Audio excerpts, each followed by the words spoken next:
Mohamed Kachika na emphasizing nnyo point eya cash flow era nebakwata nnyo mu babiro nga erina underlying base ensonga yayo enkulu gye yali eyimiriddeko gye nabakakasa y'ey'obutakola kintu kimu, diversification.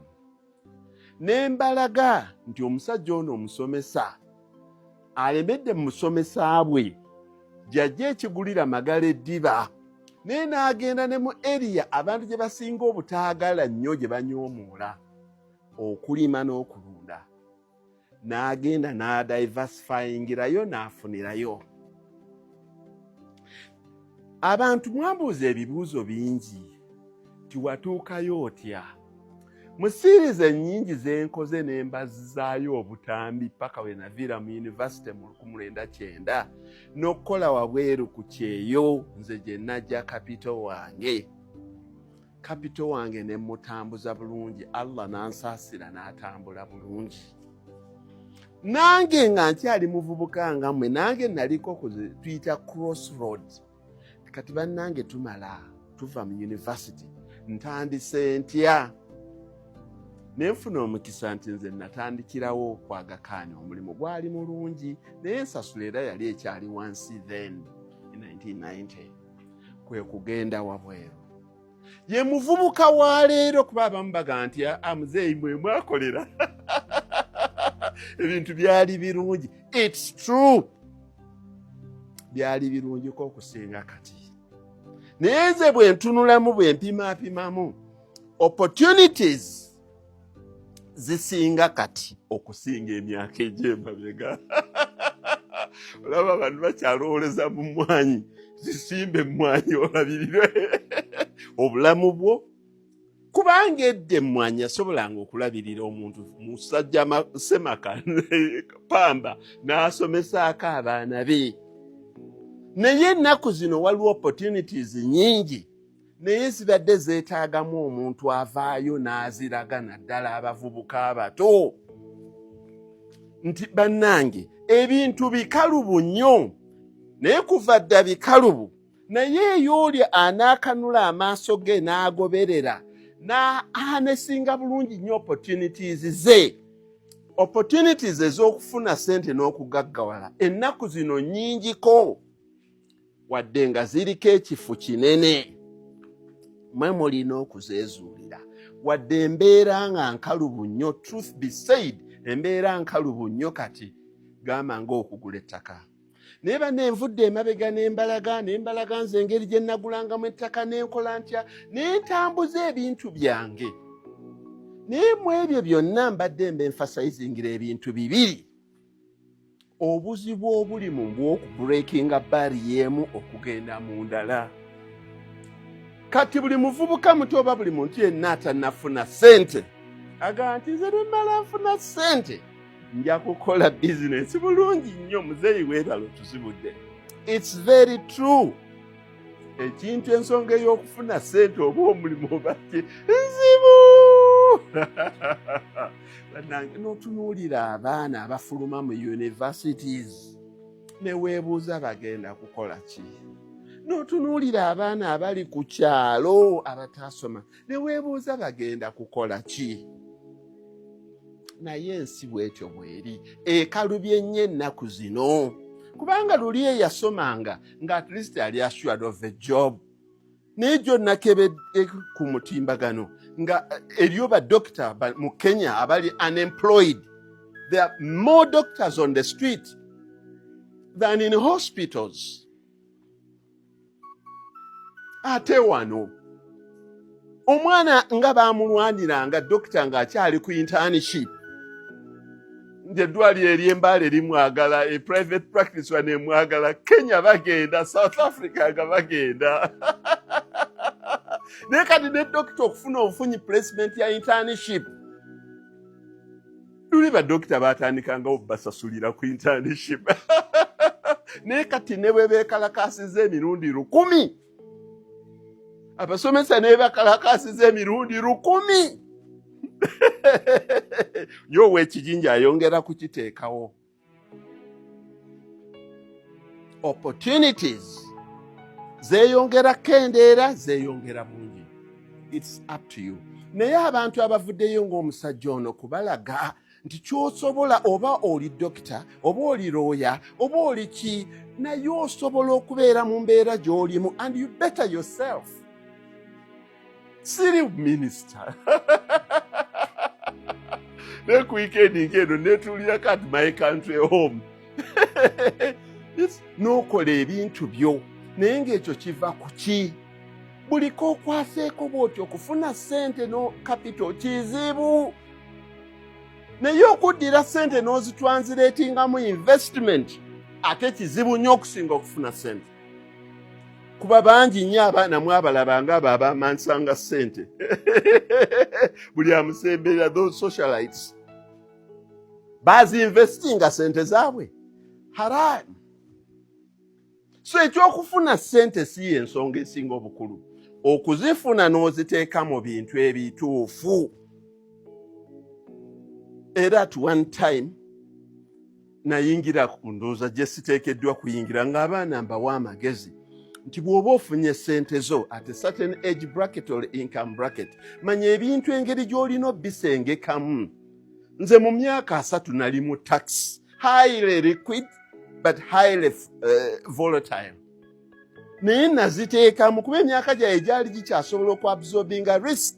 Naye ate emyaka egyo, ebiseera ebyo kyabanga kyangu nnyo nti takisi bagikubye ekigoye, boda bagikubyeko, n'oddamu n'okuba bulooka, n'oddamu n'okola, n'oddamu n'ofuna endala.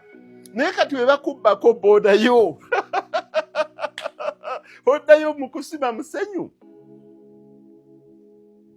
Naye investment gy'okola ng'okyali muto, manya egenda kubeera ne bearing nene nnyo. For instance, abaana abateeka ssente zaabwe mu cryptocurrency, bitcoin sijja kwogera kuba wano, naye waliwo omu Ukrainian eyeerokingidde mu Lamborghini ye, bamusanzeemu nga takyassa nga Mukama Katonda amuyise, but he was a multi-millionaire in bitcoin. Teebereza kati abantu abavubuka abato abainvestinga n'abantu abakulu abainvestinga ssente zaabwe mu fixed dollar accounts. Dola neva ku 3.78 oba eri ku 3.2 oba eri ku 3.3, naye abantu balowooza nti Uganda currency ya appreciating nze. Dola esse, ekyo kanti bategeeze, dola esse mu nsi yonna. Omuntu eyalina dola emitwalo 10 ng'ozifunamu milioni 375, kati ozifunamu 320. Bw'obanga eyo gye wa investinga ssente zo akatebe ako tekookya. Naye ng'ani yali amanyi into a hard currency like the US dollar? Naye ne batuvuga ne batuleetera digital currency, abantu ne batandika okuinvestinga mu those digital currencies. Ng'eno tutunda bibanja byaffe bwe tuinvestinga mu digital currency, eri bo bazizaayo eri, oluvannyuma dola yaabwe ne bagisuula. I'm sure bagyesuulidde deliberately, oba China yabakubye back kick. Kati mulaba example eyo gye mpadde nti omwana omuto ku myaka gy'emito n'agenda na investing into a highly fluid but very volatile investment, n'agenda nayo mu maaso. Kyekyo kye mwebuuza kaki, muzeeyi gwe wakikola otya? Kubanga ddala Allah yankwatirako, ebintu bye nateekangamu ssente zange tebyevuunika. Okuva mu tax eno mu costa, okuva mu costa eno mu loole, okuva mu loole taka na kulima, okuva mu kulima kweyongerayo mu kulunda. Kyekyo bannange kyembayigiriza, kyekyo bannange kyembayigiriza. Omuntu yenna akugamba investment zo ku myaka emito okujjako nga tosobola, giteeke mu liquid assets, naye nga bw'onoonyaayo. Kati emmotoka ya taxi oba loole bino zi forward eri both an asset ate ng'eri liquid. Kyekyo nze awo we nakolera. kati nemba nnyonnyola tekyokufuna ssente kizibu bw'omala ozifuna n'oziteeka mu investment naye investment eyo ate nayo neekaluba kubanga teri kintu kizibu nnyo nga kuyimirizaawo investment yo. Nalinanga taxi 30 ku luguudo ng'abantu bambuuza ne Muhammad gwe taxi ozisobola otya? Nze nina taxi 2 katono zinsuula eddalo. Kati ndi mu bulimi abantu nga bameka. I don't want to be bad. Ne bannange kebere eriya yaffe eno abantu bameka be twali tulima nabo naddala abaava mu kibuga nga tebakyajja. I'm not scorning them. I'm just giving you the hard reality. Nti ono omusajja abalaga ebintu nga biringa ebiri simplified naye bizibu kubanga kyangu nnyo okustarting up an investment n'otandika business, an investment, whether real estate, whether digital currencies, whether it is farming, probably kyanguko okugitandikawo naye ekisingako kwe kugiyimirizaawo, maintaining it. At least nze nnimye emyaka egisukka mu 15 ne bwe nnaalemererwa kati tewujagamba yali yeepanka nabagambako omuwa oluganda neyaga nti ojja kwabika tumala bajja ojja kwabika naye at least ku myaka 15 siri mu records ezo zibagamba the business died the first 2 years. I am not. At least it has gone over a decade. Mukulima. Kati bw'omaliriza okutuuka ku level eyo nti business ewangaaliddewo, then n'olooka ogenda into transgenerational wealth. Kati okugiwangaazaawo nga gw'ogiriko n'ogiraba ng'estabilizinze bulungi nti eyinza okuva mu mikono gyo n'egenda ku mikono emirala, the second generation. Ekyo bannange kizibu. Ekyo bannange kizibu. Business saagala nze quoting amanya ga business bantu buna business naye muzimanyi at least indigenous nga business mwali mugimanyi nga nnene naye oluvannyuma lw'emyaka nga temukyagiwuliza. Abantu abo tebalina nsobi gye baba bakoze naye ekintu ekisingayo obuzibu awo awasembayo awo nti business ya stabilizing aneetuula neetereera. Kyekyo ekintu bannange kye nnalemerako ekya cash flow, kye nabayigiriza ekya cash flow. Business esobola kubeerawo neyeeyongerayo ng'erina real assets, fixed assets, then ate neebeera ng'emaintaininga cash flow.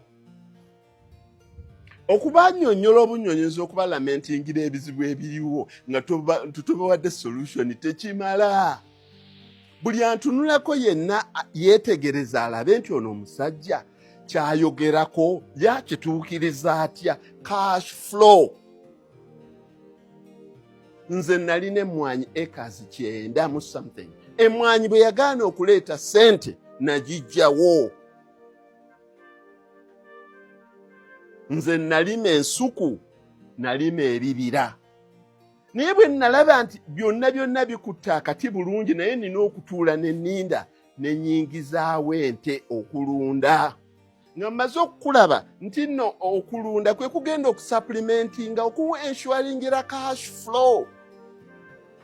Ente nenzireeta, ente z'amata, naye saaleeta hybrid, naleeta nte z'amaleeto cross. Naye bannange debate zibeerawo, nze njagala breed bweti, nze njagala kino, nze njagala kino, nze njagala kino. Naye ono omusajja olw'okuba ebiseera ebisinga atambulira wakati. Ekyo nakisoma mu literature in 1983. The river is always very volatile onto either banks. So it is safer when you are in the middle. Safer when you are in the middle. In business it is worse. Toddira majigo gonna n'ogateeka mu kisero kimu. Nze bw'ogenda miti ab'ebibira By 2014, we are the best agroforestry farmers in Uganda. Nga tulina emiti miyitirivu obungi. Lwaki saasigala miti gyokka?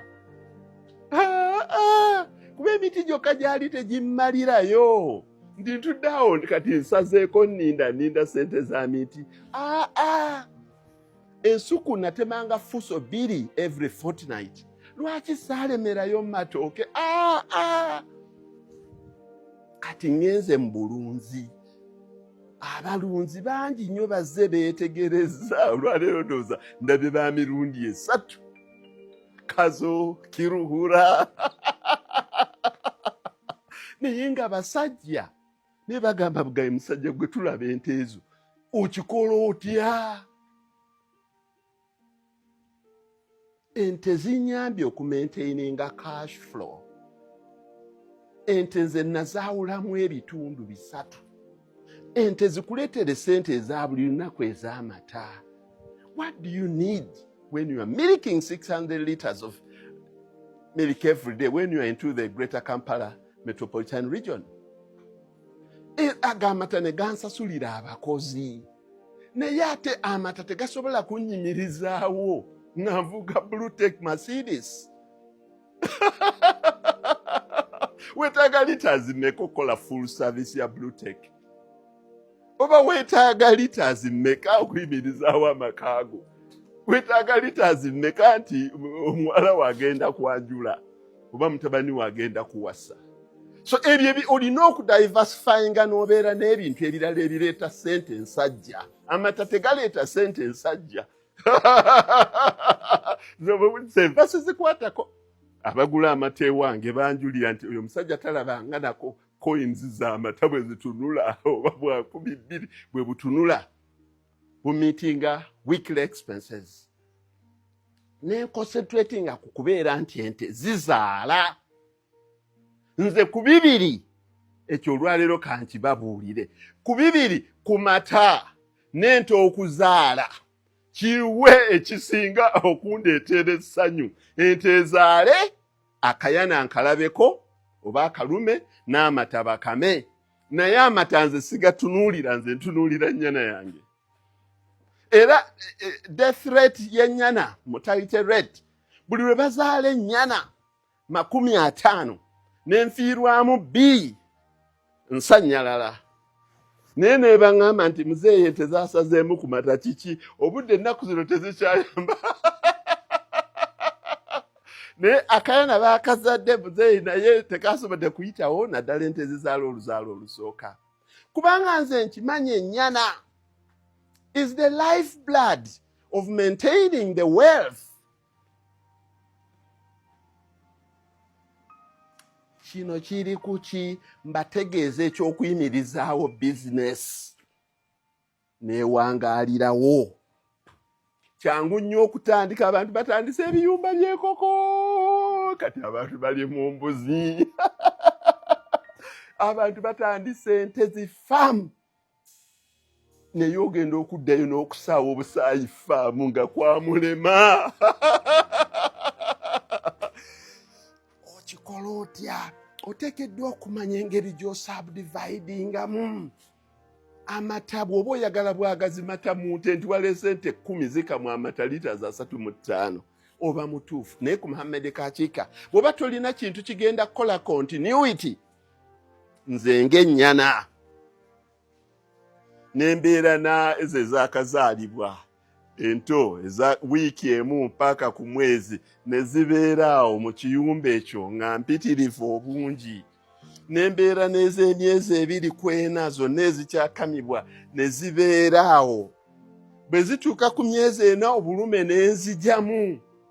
Nze sikyalina gwe nnangira oba sirina gwe nnangira. Bajja bokka bo bapima. Muzeeyi ffe tuva Gindi, tuva Mbarara, twagala ku bulume. Teriiyo. Gwe nali ngambye nti kale babawe musasule, ne bataga muzeeyi sebo tusasule nti muteekaawo mu mmotoka. Nga batwala Mbarara, nga batwala Nakasongola, n'ab'oku kyalo mu mukono wano bambi nabo njagala obbaako ku lulyo lw'ennume olulungi. Nze ssente za nnyana obuluma obwo n'ennyana ze ndaba zikula nti kati zino ziwezezza emyezi 12 zibuzaayoko katono zitandika okuwaka. B'ennyana zaffe ziwakira ku myezi 12 14 nga zivaamu nga ziroka zigenda mu ziri ente nnyingi. Bwe nabalagaako ente enkulu abantu baasanyuka nnyo bakubuuza muzeeyi ente ezo zonna wazifuna otya osobola otya ozirabirira.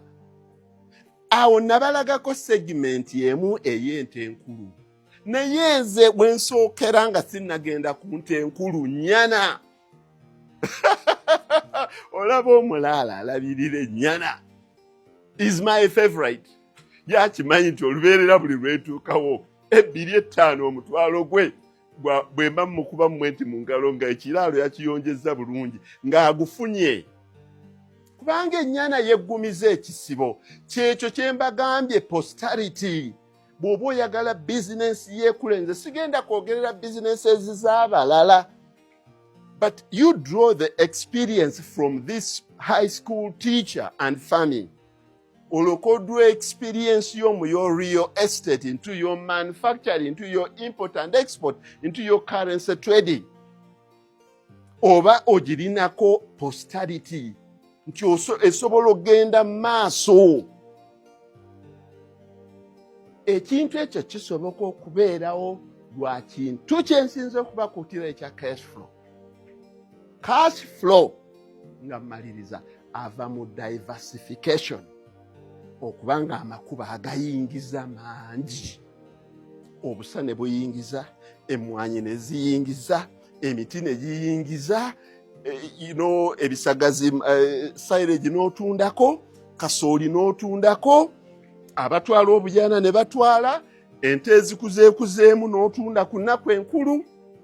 N'omusaala omwezi bwe guba guggwako nga bakubuulira noticing ejja ku ssimu yo ka SMS nti omusaala gwo guyingiddewo ogw'e Vienna. Kyekyo bannaye